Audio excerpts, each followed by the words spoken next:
Hi, I'm Annie. Welcome to my YouTube channel. I post weekly web design tips that are easy to follow along. Today I'll show you how to create this design. This website is built using Wix Studio and requires absolutely no JavaScript or CSS. I generated this image in Midjourney, but you can use any image you have that has multiple layers with things in the background and in the foreground. To make the image into multiple different images, I use Photoshop. I usually use the quick selection tool to select the closest layer. I crop the layer and save it as a separate image. Then I use generative fill to replace the cropped selection. I repeat this process with each layer in the image. For this image, I ended up with these 4 layers, and then these 2 palm trees I generated separately. So all you need for this design are these 6 images. I start off with the bottom layer and expand it to cover the entire section in Wix Studio. And then I add each layer as a separate image one by one on top of the other. Make sure to expand the image slightly outside the frame.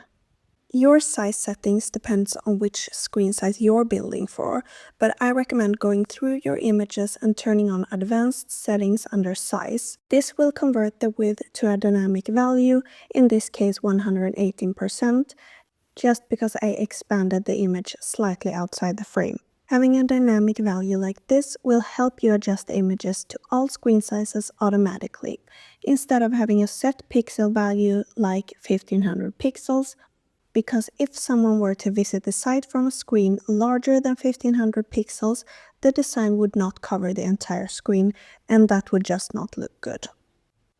I add a call to action on the bottom of the page using the font Bodini Moda for a luxurious vibe. I add the palm trees that will cover the design at the top of the page, and I rotate them slightly to match the design I have in mind. I adjust the layers to make sure they're at the top, seeing that everything looks good. I continue to adjust the layers every now and then just to see how it looks behind. Sometimes I also hide the layers here in the layers panel, just to make sure everything looks good.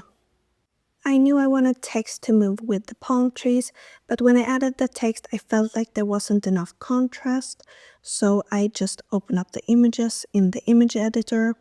This image editor is inside Wix Studio, so it's super handy to use when you just need to make some quick edits.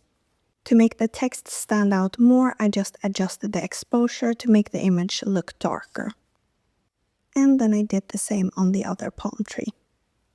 I adjusted the design to look just like I had in mind, and this is just how the site looks on page load.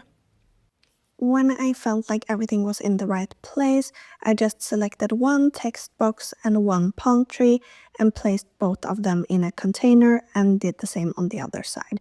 So now I have 2 containers at the top of the page. I placed these in a container just so that they will move together when I add the animations. Now all the images are in the correct place and it's time to add the animations. I start at the top with the container on the right. If you've seen my previous tutorials, you know that the scroll animation move is my favorite. I usually select move on out because I want this design as the starting point. And then I adjust the settings for how I want the container to move on scroll. Distance decides how far your container will move, and the animation area decides when it will move. So 0 is at the very top of the page and 100 is at the bottom of the page. Then you just have to decide where on the page you want your animation to trigger. For advanced animations, I don't feel like it's enough to preview the animations here in the Wix Studio editor, so I always click publish and view the site live to see how my animations really look. And as usual, I have to do quite a lot of tweaking to get it exactly how I had in mind. For my animation, that was 70 degrees, 800 pixels in distance, and then animation area between 31 and 64%. And then I applied the exact same settings, 800 pixels, 31 to 74% on the left container. For this one, I just had to adjust the angle to 290 degrees because that's the exact opposite of 70 degrees, like if it were mirrored. And then I have this, which is a great start to this animation, but it's only the start. For the call to action, I added an expand animation on the text and a fade animation to the bottom. To make it easier to see what I'm really doing, I hide the containers with the palm trees. This is easy to do here in the layers panel. On the layers left visible now, I only add animations to the 3 top layers. The very bottom layer, the background image, is actually still. On the 2 middle layers, I use my go-to animation move on scroll. As usual, I select animation type out because I want this to be the starting point.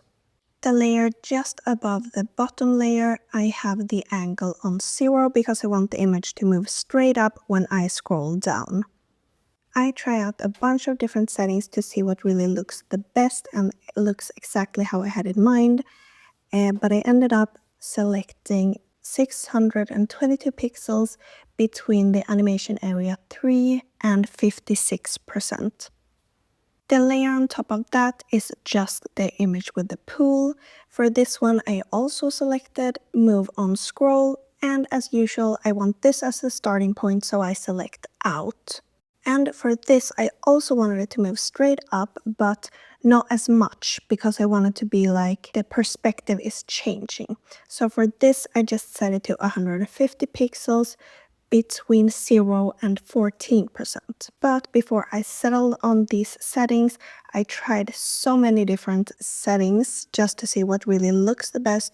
So you should do the same for your design because your image is probably not exactly as mine. Just continue to tweak it, publish it, and view it live as a live website just to see how it will really look for your visitors.